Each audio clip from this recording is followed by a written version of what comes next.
Hi guys, and welcome back to a new episode of Alma Latina Journey Within. I'm here waiting in my car for my kid. So I was wondering, having some time alone, what should I tell you about today? And there is a story that I haven't actually sorted out yet completely, but it's something that comes up lately in different ways. So I would like to share this with you. It's about body memories, and actually it's about the idea that our body never forgets. It has a mind of its own, and it's not this one. It has a mind of its own, and it collects memories that are actually unlived emotions or unresolved emotions that sit back until they are not so settled and they come out. And this is actually what we call somatic response of our body, right? And it is of two kinds. And I know that not all of you have lived it. Some of you did, and who did, please just share this information, these experiences with me, with us, because it's important. Why? There is a lot of studies and a lot of therapists, psychologists that are exploring the somatic transfer. So I would like you to talk about two things: the somatic transfer, or it is also called the embodied empathy, and the somatic exploration of our own emotions. And I've lived that both. Not that I wanted to, but I did. So I will share you my experiences first because this is the order that happened to me. The somatic transfer was the first. It was in a period of time when I was recovering from depression, had my own decisions already that I was not going to wait anymore for the things to happen or to be resolved, and so on and so forth. But I was still in a very strong connection emotionally and psychologically with my former partner, and that didn't go away. Maybe it will never will go away. It will lower down the rhythm. We will not be, or I will not be more attentive to it, like I'm not anymore. But I cannot deny that this kind of connection existed. So even though we were not physically together, not even together anymore, but our connection, our mind and our soul were still in connection, because this connection just breaks bit by bit. So we were still in connection. Physically, actually, we were really, really far apart. First time I've felt that really, really strong. Back then he had, I don't know, now I don't care. No, I do care as a human person, a human being, but I don't care as a partner. I was in UK back then, visiting a friend, and I knew he had really, really big problems, heart issues, arrhythmia, a lot of stuff. Very powerful pain chest, almost to faint. He had been to to hospital many times. He was on medication. This is what I knew back then, because I've lived that close to him. So I knew he had these issues. Well, being in UK, one day, I would like you to say that in that period we were not talking very much. Only like, are you feeling okay? Because he was in his peak of his crisis, heart crisis. So being there, one day I felt pain in my chest that I've never felt before. It was like incredibly strong. Almost couldn't breathe because of the pain. But and it caught me out of surprise, because I was just having my coffee with my friend and her mother, so I was not expecting chest pain, right? But it did, so strong that it almost knocked me out, and it left me without air. I started crying of pain. My friend, her mother, actually scared a bit. He wanted to call the ambulance, and that was a moment for me when, I don't know how, I understood. I had like a revelation, and I said, wait. I always put my right hand on my heart, and I said, wait, just let it go away. It's not my pain. I said, out of the blue, I said, it's not my pain. Whose pain is it? She was like in shock. It's not mine, it's his. She knew the story, so I didn't explain to her much. And I said, I think he has a crisis, a pain, chest pain, very, very strong. I was not willing to check this out, because I was not trying to reach out to him with any occasion, but I was sure that this is his pain and not mine. Well, the moment passed. I felt the next day different smaller pains in the chest. Again, I was breathing, putting my right hand on my heart, and it went away. The universe wanted me to have this confirmation, and he actually messaged me, and I asked him, because I needed to check this, and he confirmed without knowing what was happening. So he couldn't lie to me, because he didn't know that I felt it. And right at the moment that I had that crisis, he got back in the hospital with a severe pain in the chest. So it was real. I didn't know back then. More than that, for me, this was the reality. I was not trying to explain this reality to anybody. Who knows me that I'm always sincere with what I feel, with what I think. So it was not a matter of believing me. It was a matter of, wow, it is incredible.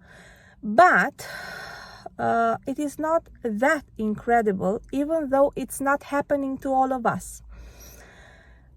As I said before, this concept is called actually empathetic somatization. It's like, if you want, because I've studied this, like the transfer and the co-transfer, the contra-transfer, sorry, in the psychotherapy, in psychodynamic and in the relationship therapy, between the therapist and the client.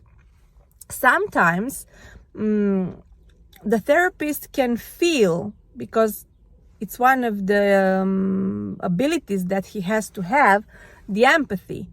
But sometimes the empathy can be that strong that you can feel the emotions of the other almost like they are yours. Well, when you are a therapist, you need to self-regulate your emotions, not to be stronger than your clients. But still, this is the transfer. And of course, the contra transfer, it's like reverse, right? From you as a therapist to your client. So I've researched more, and one of the books I came across, it's from Peter Levine, Waking the Tiger, the Healing Trauma, which actually describes that the trauma are just like stalking. They are making stalks, right, of trauma and emotions in your body, and it can be transferred if you have a strong emotional and psychological connection with somebody, either your partner, your family member, whatsoever. And this kind of somatization actually reveals physical reactions that are not necessarily easily to explain or identified medical, but they do exist. So it's actually the same, and it can happen. This is like a message for the ones that maybe lived this and thought for a moment they are crazy when they talk to somebody that was like, yeah, this is not gonna happen. You cannot feel this. Maybe it's something you did, or you are having heartaches or whatever, headaches or whatsoever. But it's not like that. I'm not saying it's good to feel this. I'm not saying it's okay to be that empathetic, like physically also empathetic, but it exists. And I have two other examples that came to me right now, and it is the same somatic transfer. For the ones that don't believe that exists, just please look it up. It does. So whenever a friend comes to you and tells you that a certain pain, a certain emotion maybe, but we are talking about now somatically, physically, right?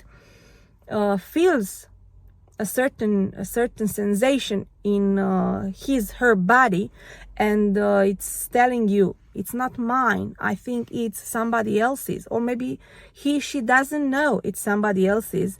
And if you know this, you may tell him, look, maybe it's not yours, let's evaluate, maybe it's somebody else's. It would help a lot. Two other examples. With my partner right now, a few days ago, being at work, he cut his fingers. Sorry.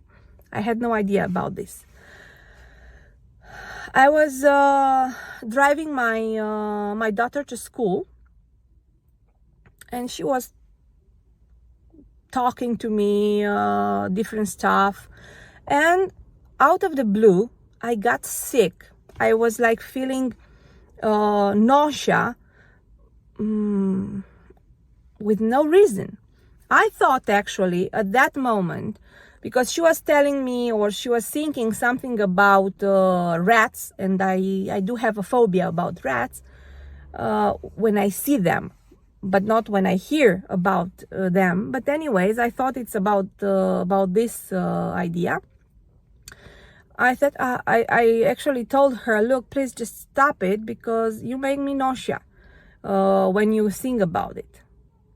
She stopped, but my nausea didn't stop. I was feeling even worse, even a bit worse. Whatever. I got back home, and my boyfriend texted me, And then he told me, look what happened. And I felt sick when it happened because it was a lot of blood and so on and so forth. And then it hit me and I said, oh my God, when did this happen?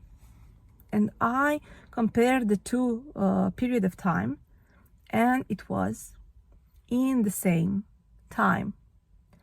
So when you are empathetic, when you have a strong connection with your partner or another family member, you do have this ability, or you can have this ability to feel the other's emotions, even, or pains, experiences of his own body. And the second, actually the third example, but the second that I said I will tell you about again, it's not my partner. So I do have this openness, unfortunately, to feel others' emotions. But this is about emotion, actually. So I had a somatic transfer about emotions, but I somatized it physically. It's from my best friend. He was going through a lot of stuff. He restrained himself for sure of talking about everything. And we didn't meet for a long time. And when we did, it was on Easter. When he started to talk, I started to have a pain in my throat. And throat means actually things that unsaid things, or things that you are restraining yourself to say. I was not talking, so he was, and I felt this, and I said, yeah, okay, maybe it's on me. I felt better the next day. I didn't put it on the somatic transfer, even though I thought about it, but everybody in my environment said, no, this is not gonna happen. I said, okay. A few days later, we met again. Shortly, we embraced ourselves. He left. I got home and I felt the same pain in my throat with the same sensation. And then I told him, look, please, is there something you want to talk about? Not with me, with anybody, just spell it out, because you transfer these emotions to myself. So this somatic transfer do exist. Don't think it's not. So whenever this happens to you, just have this in consideration. The other type of somatic transfer, which is from your own emotions to your own body. And it happened to me as well. This may not happen in the trauma. For me, it happened after I felt better, after I had my decision, after I separated from my partner. So actually I was healing. I was in a new relationship, more relaxed. Didn't think that's gonna happen to me. But out of the blue, the chill I was, more often the pains in my chest began. Different than the crisis that I had a few months before. So I knew there were not again the transfer, because we are not anymore, like I felt we are not connected anymore, not like that in the matter of transferring me his pains. So, and I felt them different, so different and so strong and so deep, that I got to a checkup. And the doctor said, you have nothing wrong with your heart, the cardiologist. And he was like trying to suggest me that maybe it's an imagination, that people sometimes think that they have pains and this is why they feel them. And I was like, yeah, okay, I'm doing therapy, like preparing myself to be a therapist for nothing. You're telling me that I'm crazy. I did all the checkups because I was in a new relationship already for a few months. I was really relaxed and I have this pain, so it was not okay. I ended up putting I did a Holter test. The Holter test is that one that you put 1 day, 2 days. I put it 3 days to control my heart rhythm, but it didn't happen every day. So exactly that 3 days didn't happen anything anyways. But I flew to Mexico more relaxed. That there was nothing, at least physically, medically, with me. And I got there. I don't know if I had just one small crisis when I got there in the first few days, and then nothing.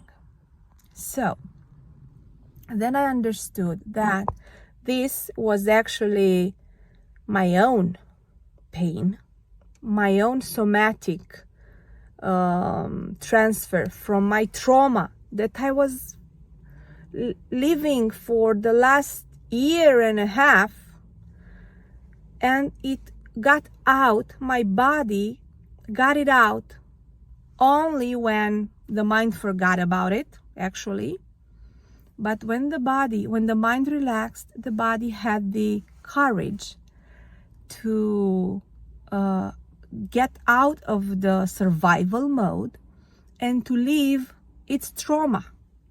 The body didn't release the trauma until it was in a safe environment, in a safe relationship, actually in a safe background to suffer, sort of say. And this is again something that the studies discovered, and that's something that it's on the basis of the somatic psychology, somatic therapy, because the body remembers what the minds forget or tries to cover. So Pat Ogden, for example, in Trauma in the Body, has exactly this concept of how the body, if it's not consuming the trauma through therapy, through healing, through everything, at the moment that happens or immediately after it happens, will not forget it. So this is how diseases appear, and this is why it is very important to listen to our body. It is very important to understand the difference between the two types of somatic transfer from our own thoughts and emotions to our body, or from our loved one, family member, to ourselves, because you deal with them completely different, but they do exist. So sometimes your body, or actually all the time, your body it's telling you a story that maybe sometimes your soul left it out, or kept it quiet for so long. But you are not completely healed until you let your mind, your soul, and your body speak about the trauma. And the body actually speaks, as I said, when it feels in a safe environment, then it starts to talk, not before. And the body doesn't start to talk because he wants to scare you. It just needs his liberation as well. So maybe next time when you feel a pain, in whatever part of the body it is, because it somatizes different type of emotions or feelings or thoughts. And maybe the doctor does have no explanation of your physical pain. Ask yourself, is there something I didn't say? Is there something I tried to cover up and now my body wants to sort it out? Put questions and listen then to your body, because your body, it's speaking to you, right? So maybe it's not a disease. Maybe it's just the memory of a trauma that just shouts to be liberated and to be healed. So this is it, guys. I hope and I pray that whoever had experiences like I did would like to share them with us, with me. Until next time, I'm telling you, just follow your heart, your intuition, and make things that make your soul vibrate. So until next time,